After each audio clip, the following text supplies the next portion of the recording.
دیکھتے ہیں اللہ کا احسان ہم پر بہت زیادہ ہے. ان احسان کا اگر ہم احسان چکانا چاہے اپنے خون کے ایک ایک قطرہ دے کر کے بھی تو اللہ کے احسانوں کا بدلہ ہم چکا نہیں سکتے. اللہ کتنا بڑا غفور رحیم ہے, وہ کتنا بڑا ستار و غفار ہے, وہ خالق ہے, وہ مالک ہے, وہ پیدا کرنے والا ہے, ہم پیدا ہونے والے ہیں. وہ خالق ہے, ہم مخلوق ہے. وہ اگر چاہتا تو ہمیں درندوں میں پیدا کر دیتا, ہم کچھ کہہ نہیں پاتے کیونکہ وہ پیدا کرنے والا ہے, ہم پیدا ہونے والے ہیں. وہ پیدا کرنے والا ہے, ہم پیدا ہونے والے ہیں. اگر وہ چاہتا ہمیں اڑتے ہوئے پرندوں میں پیدا کر دیتا, ہم کچھ کہہ نہیں پاتے اس لیے کہ پیدا کرنے والا ہے, ہم پیدا ہونے والے ہیں. وہ اگر چاہتا تو تیرنے والی مچھلیوں میں پیدا کر دیتا, ہم کچھ کہہ نہیں پاتے اس لیے کہ پیدا کرنے والا ہے, ہم پیدا ہونے والے ہیں. وہ اگر چاہتا اڑتے ہوئے پرندوں میں پیدا کر دیتا, ہم کچھ کہہ نہیں پاتے اس لیے کہ پیدا کرنے والا ہے, ہم پیدا ہونے والے ہیں. وہ اگر چاہتا زمین پر رینگنے والی کیڑوں میں پیدا کر دیتا, ہم کچھ کہہ نہیں پاتے اس لیے کہ پیدا کرنے والا ہے, ہم پیدا ہونے والے ہیں. وہ اگر چاہتا تو ہمیں درندوں میں پیدا کر دیتا, ہم کچھ کہہ نہیں پاتے کیونکہ وہ پیدا کرنے والا ہے, ہم پیدا ہونے والے ہیں. اللہ کا احسان دیکھے, ہمیں اڑتے ہوئے پرندوں میں پیدا نہیں کیا, تیرتے ہوئے مچھلیوں میں پیدا نہیں کیا, ہمیں درندوں میں پیدا نہیں کیا, رینگنے والی جانوروں میں پیدا نہیں کیا, ہمیں بنایا تو انسان پیدا کیا, انسانوں میں پیدا کیا. وہ کتنا بڑا کریم ہے. اگر وہ چاہتا ہمیں آدم کی امتی بنا دیتا, ہم کچھ کہہ نہیں پاتے. اگر وہ چاہتا سیس کی امتی بنا دیتا, ہم کچھ کہہ نہیں پاتے. اگر وہ چاہتا ابراہیم کی امتی بنا دیتا, ہم کچھ کہہ نہیں پاتے. اگر وہ چاہتا اسماعیل کی امتی بنا دیتا, ہم کچھ کہہ نہیں پاتے. اگر وہ چاہتا زکریا کی امتی بنا دیتا, ہم کچھ کہہ نہیں پاتے. اگر وہ چاہتا یونس علیہ السلام کی امتی بنا دیتا, ہم کچھ کہہ نہیں پاتے. اگر وہ چاہتا عیسیٰ علیہ السلام کی امتی بنا دیتا, ہم کچھ کہہ نہیں پاتے. اگر وہ چاہتا موسیٰ علیہ السلام کی امتی بنا دیتا, ہم کچھ کہہ نہیں پاتے. لیکن رب کا کرم دیکھے, ہمیں آدم کا امتی نہیں بنایا, سیس کا امتی نہیں بنایا, لوط کا امتی نہیں بنایا, ابراہیم کا امتی نہیں بنایا, اسحاق کا امتی نہیں بنایا, ابراہیم کا امتی نہیں بنایا, اسماعیل کا امتی نہیں بنایا. جب ہمیں پیدا کیا اس نبی کی امت میں, جس نبی کا کلمہ آدم بھی پڑھے, جس نبی کا کلمہ سیس بھی پڑھے, جس نبی کا کلمہ نوح بھی پڑھے, جس نبی کا کلمہ ابراہیم بھی پڑھے, جس نبی کا کلمہ اسماعیل بھی پڑھے, جس نبی کا کلمہ اسحاق بھی پڑھے, جس نبی کا کلمہ عیسیٰ بھی پڑھے, جس نبی کا کلمہ موسیٰ بھی پڑھے, جس نبی کا کلمہ یوسف بھی پڑھے, جس نبی کا کلمہ تمام انبیاء پڑھے, اس نبی کے امت میں پیدا کر کے رب نے یہ فرما دیا جس طرح میرا نبی تمام نبیوں میں افضل والا ہے, اسی طرح میرے نبی کے امتی تمام امتیوں سے افضل والا. کیا بات ہے, اللہ اکبر, یا رسول اللہ, زندہ باد, زندہ باد, زندہ باد, اللہ اکبر, یا رسول اللہ. آواز تو آ رہی ہے, آواز دینے والا نظر نہیں آ رہا ہے. جس طرح میرا نبی تمام نبیوں سے افضل والا ہے, اسی طرح میرے نبی کے امتی تمام امتیوں سے افضل والا ہے. اللہ نے 1,24,000 کم و بیش انبیاء کرام کو دنیا میں بھیجا, سب کو الگ الگ طاقتیں دی, سب کو الگ الگ معجزے دی. ہر نبی کے امتی میں کوئی نہ کوئی ولی ہے, اور اللہ رب العزت ان ولیوں کو طاقت دی ہے. کس طرح؟ جس نبی کو جیسا معجزہ اس نبی کی امتی کی ولی کو ویسی کرامت عطا کی. قربان جائیں ہم جس نبی کی امتی ہے, اس نبی کا معجزہ کے عالم یہ ہے کہ اللہ نے سر سے لے کر کے پاؤں کی چوٹی تک سراپا میرے مصطفیٰ کو معجزہ بنا کر کے بھیجا. سراپا میرے مصطفیٰ کو معجزہ بنا کر کے بھیجا ہے. اور ان کے امتی کے جو بزرگان دین ہیں, جو اللہ والے ہیں, ان کو اتنی طاقت عطا کی ہے اللہ نے.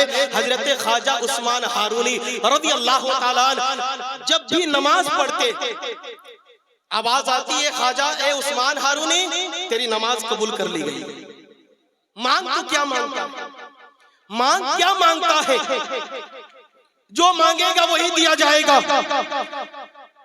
اگر خواجہ عثمان ہارونی چاہتے وہ مانگ سکتے تھے دنیا کی تخت و تاج، دنیا کی عیش و آرام، دنیا کی دولتیں، دنیا کی شہرتیں وہ مانگ سکتے تھے، لیکن دنیا کی دولت نہیں مانگی انہوں نے، دنیا کی عیش و آرام نہیں چاہی انہوں نے، دنیا کے تخت و تاج نہیں چاہے انہوں نے، بلکہ اگر آج ہماری نماز اگر قبول ہو اور غیب سے آواز آئے بتا تو کیا چاہے گا، اللہ اکبر ہماری تورن زبان سے آئے گی، پروردگار اگر تو جانا چاہتا ہے تو دنیا کے تخت و تاج دے دے، دنیا کی عیش و آرام دے دے، دنیا کی دولتیں دے دے، لیکن سنے خواجہ عثمان ہارونی جب جب نماز پڑھتے آواز آتی مانگ کیا مانگتے ہیں، لیکن انہوں نے دنیا کی چیزیں نہیں مانگی، جب انہیں مانگنے کی باری آئی کہا پروردگار اگر میری نماز کے بدلے میں تو کچھ دینا چاہتا ہے تو میرے نبی کے گنہگار امتیوں کو تو جنت عطا کر، میرے نبی کے گنہگار امتیوں کو جنت عطا کر دے۔ کتنی شان ہے اس نبی کے ولی کے، شان کتنی عظیم ہے۔ سنے جو اللہ سے ڈرتا ہے وہ کسی سے نہیں ڈرتا، جو اللہ سے ڈرتا ہے، یہ ہماری بات ہے کہ ہم کتوں سے ڈر جاتے ہیں، یہ ہماری بات ہے کہ بلیوں سے ڈر جاتے ہیں، یہ ہماری بات ہے کہ دنیا کی طاقتوں سے ڈر جاتے ہیں، لیکن جو اللہ والے ہوتے ہیں وہ دنیا دار سے نہیں ڈرتے، وہ دنیا دار سے نہیں ڈرتے، وہ کتا اور بلی سے نہیں ڈرتے، دنیا کی طاقتوں سے نہیں ڈرتے، وہ صرف اللہ سے ڈرتے ہیں۔ جو اللہ سے ڈر گیا پوری کائنات اس کی چوکھٹ میں آ جاتی ہے۔ آپ کہیں گے بھائی کیسے، اس کی کوئی دلیل ہے؟ ہاں، اب دیکھ لے مخدوم کچھوچھا کو، دنیا دار سے نہیں اللہ سے ڈرتے ہیں۔ آپ دیکھ لے مخدوم دیوا کو، دنیا دار سے نہیں خدا سے ڈرتے ہیں۔ آپ دیکھ لے خواجہ قطب الدین بختیار کاکی کو، دنیا دار سے نہیں خدا سے ڈرتے ہیں۔ دیکھ لے نظام الدین اولیاء کو، وہ دنیا دار سے نہیں خدا سے ڈرتے ہیں۔ آپ دیکھ لے مخدوم بہاری کو، دنیا دار سے نہیں خدا سے ڈرتے ہیں۔ آپ دیکھ لے حضور اختر رضا کو، وہ دنیا دار سے نہیں خدا سے ڈرتے ہیں۔ دیکھ لے مفتی اعظم ہند کو، دنیا دار سے نہیں خدا سے ڈرتے ہیں۔ دیکھ لے امام احمد رضا خان کو، دنیا دار سے نہیں خدا سے ڈرتے ہیں۔ اور آگے میں لے کر کے آؤں آپ کو، اب دیکھ لے خواجہ معین الدین چشتی کو، وہ دنیا دار سے نہیں وہ خدا سے ڈرتے ہیں۔ اس لیے کہ جب میرے غریب نواز ہندوستان کے سرزمین پر آئے تھے، سپہ سالار لے کر کے نہیں آئے تھے، اپنے ساتھ بم بارود لے کر کے نہیں آئے تھے، اپنے ساتھ دنیا کی طاقت لے کر کے نہیں آئے تھے، چند مریدوں کے ساتھ ہندوستان کے سرزمین پر آئے۔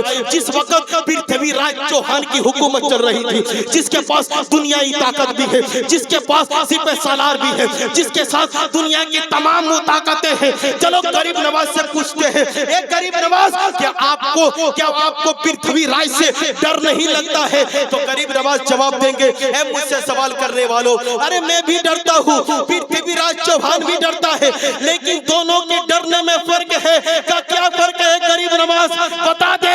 تو غریب نواز فرماتے ہیں سنو، ارے پرتھوی راج چوہان یہ دنیا دار سے ڈرتا ہے، معین الدین پروردگار سے، معین الدین پروردگار سے ڈرتا ہے۔ جو غلام حضرت خواجہ پیا ہو جائے، جو وہی لوگ بولیں گے شعر پر جو غریب نواز کے صدقے سے کھاتے اور پیتے، جو غلام حضرت خواجہ پیا ہو جائے گا بالیقین اس کا داخلہ جنت میں ہو جائے گا، جو غلام حضرت خواجہ پیا ہو جائے گا بالیقین اس کا داخلہ جنت میں ہو جائے گا۔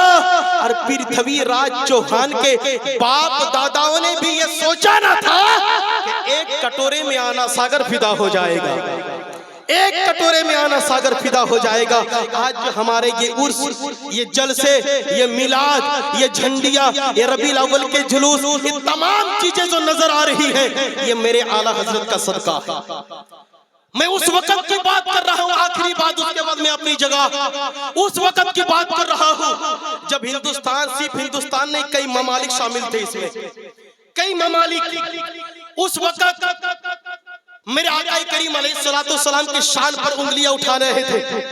میرے مصطفیٰ کی عظمت پر انگلیاں اٹھ رہی تھی، میرے کریم نبی کی نور العلا نور ہونے پر اعتراض کیا جا رہا تھا، میرے نبی کو اپنے بڑے بھائی کی طرح کہا جا رہا تھا معاذ اللہ، میرے نبی کو مٹی میں مل جانے کے لیے کہا جا رہا تھا، یہ طرح طرح کی باتیں ہو رہی تھی، یہ طرح طرح کی آوازیں اٹھ رہی تھی۔ بنگال والے خاموش ہیں، بہار والے خاموش ہیں، یو پی والے خاموش ہیں، جھارکھنڈ والے خاموش ہیں، دلی والے خاموش ہیں، کلکتہ والے خاموش ہیں، چاروں طرف سے یہ آواز گونج رہی ہے۔ اس وقت نبی کے چاہنے والوں نے آواز لگائی، پروردگار کسی کو تو بھیج دے جو مصطفیٰ کی عظمت کو بیان کرے، مولا کسی کو تو بھیج دے جو ہمارے ان سوالوں کا جواب دے سکے۔ چاروں طرف سے تیرے نبی کی شان پہ انگلی اٹھ رہی ہے، چاروں طرف سے تیرے نبی کو مردہ کہا جا رہا ہے، تیرے نبی کو اپنے بڑے بھائی کی طرح کہا جا رہا ہے، تیرے نبی کی عظمت پر انگلیاں اٹھ رہی ہے۔ مولا تو کسی کو بھیج دے، کوئی ابو بکر جیسا بھیج دے، کوئی عمر فاروق جیسا بھیج دے، کوئی عثمان غنی جیسا بھیج دے، کوئی مولا علی جیسا بھیج دے، کوئی امام حسن جیسا بھیج دے، کوئی امام حسین جیسا بھیج دے، کوئی غوث پاک جیسا بھیج دے، کوئی خواجہ معین الدین جیسا بھیج دے، تو غیب سے آواز آئی ہوگی، اے میرے بندو گھبراؤ مت، میں جب بھیجوں گا تنہا ابو بکر جیسا نہیں بھیجوں گا، تنہا عمر جیسا نہیں بھیجوں گا، تنہا عثمان غنی جیسا نہیں بھیجوں گا، تنہا مولا علی جیسا نہیں بھیجوں گا۔ اے مولا تو کیسا بھیجے گا، آنے والا کیسا ہوگا؟ میرے رب کی طرف سے آواز آئی ہوگی، میں اسے بھیجوں گا جس میں صدیق کی صداقت بھی ہوگی، عمر کی عدالت بھی ہوگی، عثمان کی سخاوت بھی ہوگی، علی کی شجاعت بھی ہوگی، امام حسین کے صبر و استقامت بھی ہوں گے، جس کے پاس غوث کی غوثیت بھی ہوگی، کتب کی کتبیت بھی ہوگی، ولی کی ولایت بھی ہوگی، غریب نواز کی غریب نوازی بھی ہوگی۔ گویا میرے پروردگار نے حضور نقی علی خان کے ریڑھ کی ہڈی سے امام احمد رضا خان کو پیدا کیا، اور بریلی کی ٹوٹی چٹائی میں بیٹھ کر کے ایک ایک سوالوں کا جواب دیا۔ نجدیت کے تابوت پر آخری کیل ٹھوکا، کوئی اعلیٰ حضرت کا چاہنے والا کھڑا ہوا اور پکار کر کے کہتا ہے وادی رضا کی ہے، کوہ ہمالا رضا کا ہے، جس سمت دیکھیے وہ علاقہ رضا کا۔